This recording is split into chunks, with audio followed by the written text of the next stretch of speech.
Bueno, ya estamos con el abogado penalista Andy Carrión, a quien le agradezco por acompañarnos. Doctor, ¿cómo está? Muy buenas noches. Muy buenas noches, Omar. Te agradezco a ti por la invitación. A ver, quería, evidentemente, seguir con este tema que genera mucha preocupación por lo escandaloso que es una red de prostitución en el Congreso de la República, con el asesinato de una joven de 27 años que trabajaba justamente en el Congreso y que sería, según la investigación periodística que sacó el programa de Beto Ortiz en su momento, la que reclutaba a estas señoritas por encargo de Torres Sarabia. Ese es más o menos, a grandes rasgos, el núcleo de la investigación. Hoy, la revista Hildebrand en sus 13 ha sacado en su edición datos adicionales que son importantes, entiendo, y que demuestran justamente cómo operaba, o según la información que han recogido, cómo operaría esta red.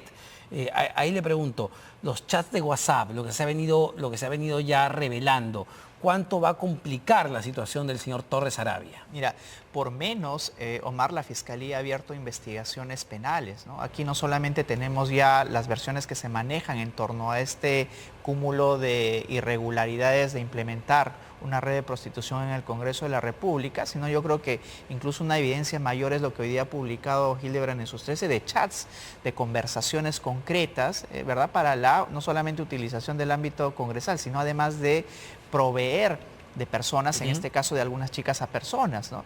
Y eso es muy grave, Omar, más aún atendiendo a la naturaleza de la institución de la cual estamos hablando. No se trata de una empresa privada, de una institución alejada, digamos, de estas prácticas, sino estamos hablando del centro del poder, que es el legislativo, porque qué duda cabe que hoy día el legislativo ha ganado tanto poder que incluso podría estar hasta por encima del ejecutivo y del poder judicial.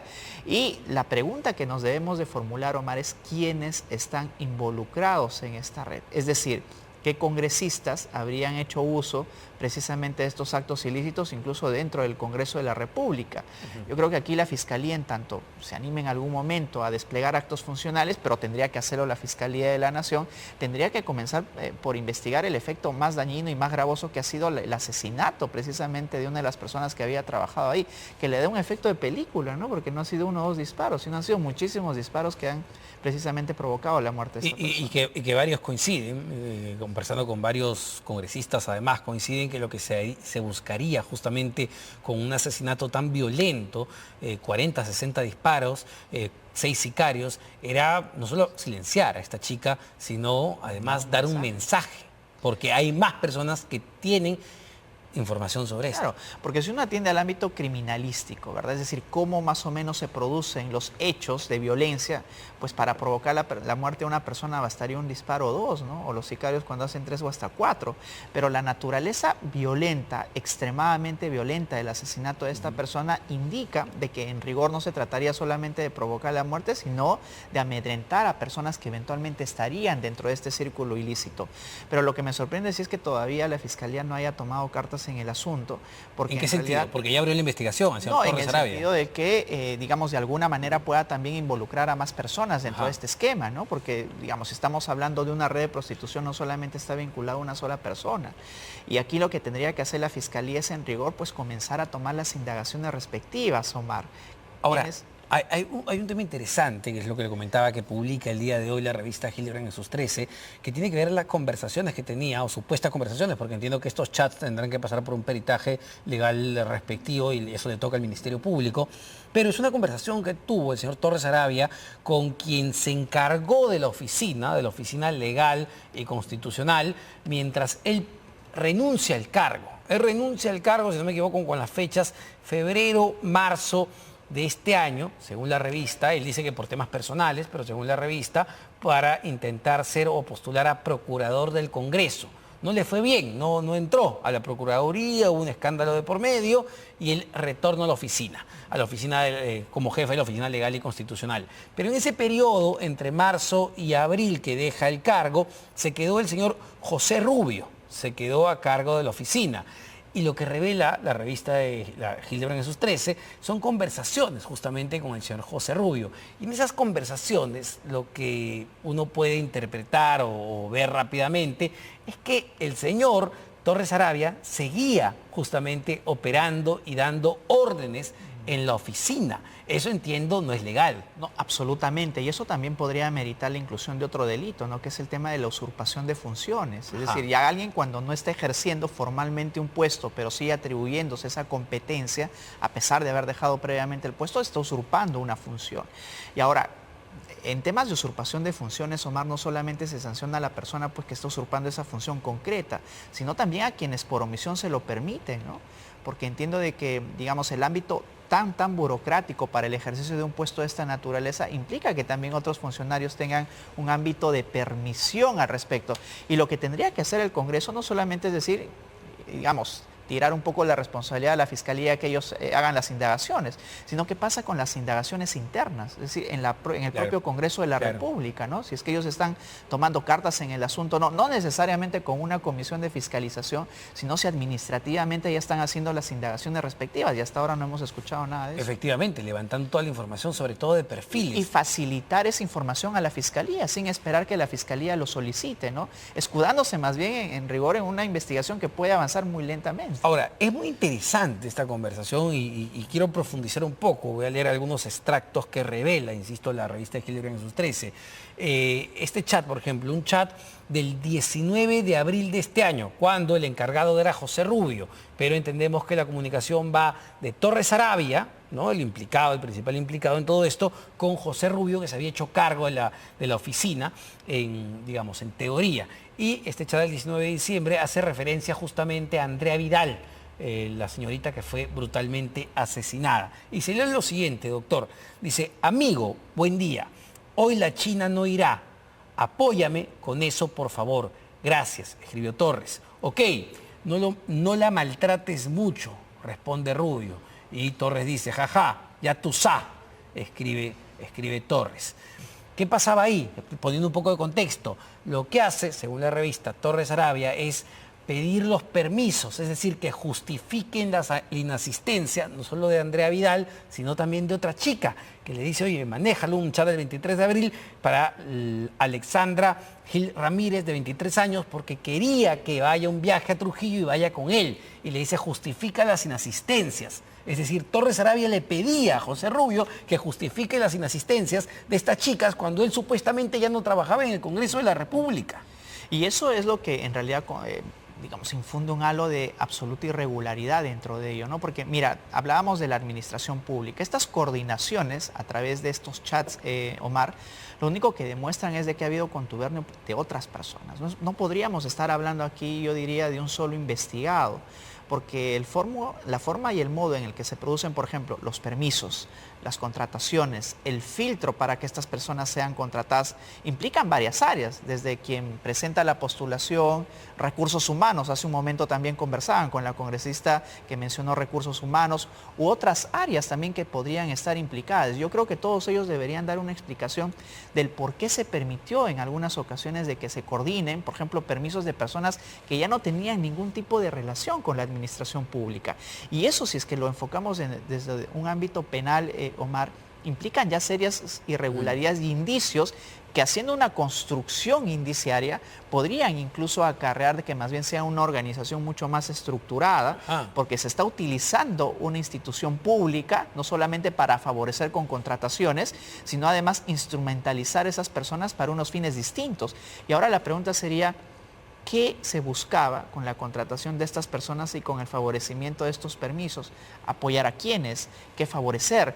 Y eso es algo que naturalmente tiene que investigarse. Solo para un chat adicional, que también está acá justamente y que grafica muy bien lo que estamos conversando con el doctor Andy Carrión.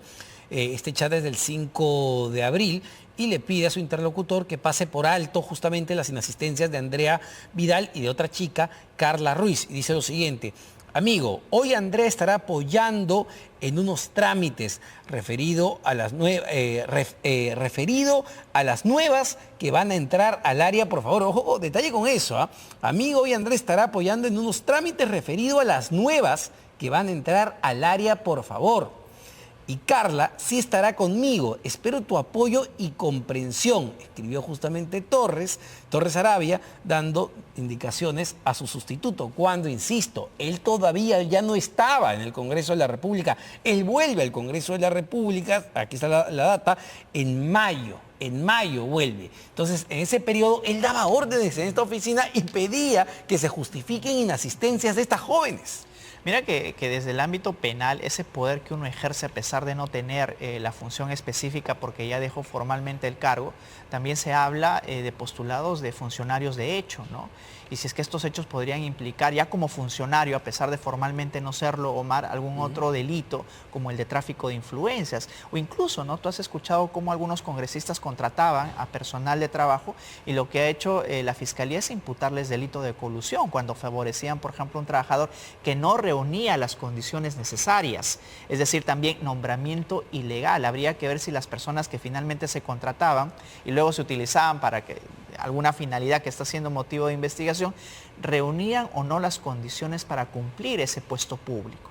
Entonces hay una serie de indicios que apuntarían, Omar, no solamente a la comisión de un eventual delito, ¿no?, sino a algunos otros más. Ahora, otro factor que se revele, que es interesante, además de estos pedidos de justificación de inasistencias, es unos chats con, ojo, se señala como un alto funcionario del Congreso de la República que tenía comunicación con Torres Arabia, donde Torres Arabia le daba indicaciones de dónde iba a ser justamente la fiesta y que se alquilaban departamentos a través de Airbnb, esta plataforma que te permite alquilar, en San Isidro y en Barranco. Y le decía, oye, por si acaso no des tu DNI en la recepción.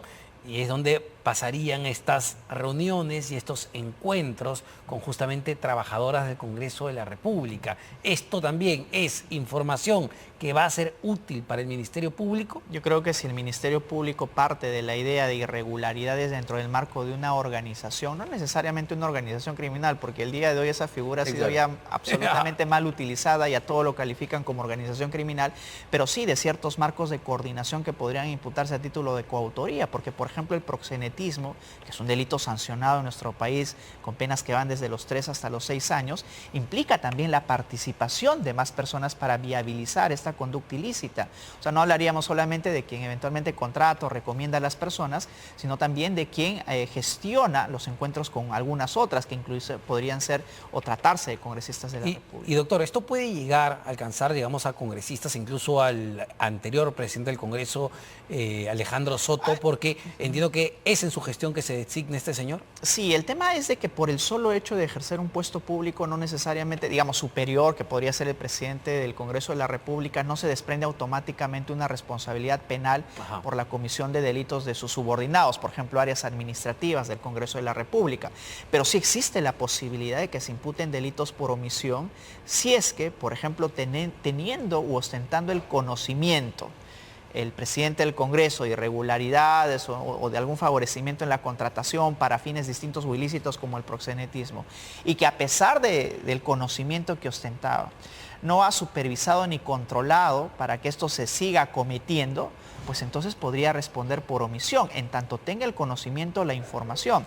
Por eso es importante que las indagaciones también abarquen cuál ha sido el flujo de conocimiento que tenían los funcionarios públicos, a razón de que, por ejemplo, una persona que ya no ejercía ese puesto público daba órdenes a otra, y quién se lo permitía y por qué. Entonces, yo creo que esos ámbitos van a tener que ser motivo de investigación. Ahora, doctor, un tema diferente, pero igual de escandaloso, que tiene que ver con el Congreso de la República y con el gobierno de Boluarte, la detención preliminar. El Congreso aceptó que cometieron un grave error dando una ley que literalmente favorece a delincuentes, favorece a criminales, tanto así que extorsionadores han salido de la cárcel gracias a la ley del Congreso que sigue vigente.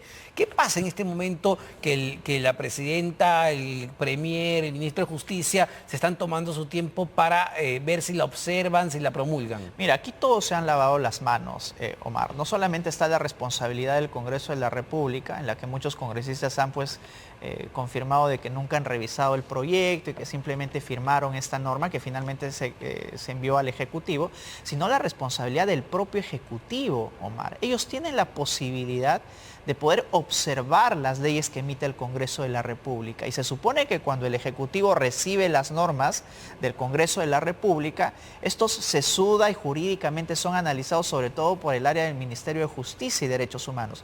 Pero luego resulta que después de que ya se había promulgado la norma, sale el ministro de Justicia a declarar, señalando de que recién van a analizar la norma, ¿no? ¿A quién se quiere proteger? Y ese es el principal inconveniente que tenemos ahora, porque si recordamos, un principal actor del Ejecutivo el día de hoy es el vocero presidencial. Hinojosa. Hinojosa, contra quien precisamente se solicitó la detención preliminar. Y obviamente el juez no podía aplicar esta norma, es decir, detenerlo preliminarmente, porque ya había sido derogada la norma.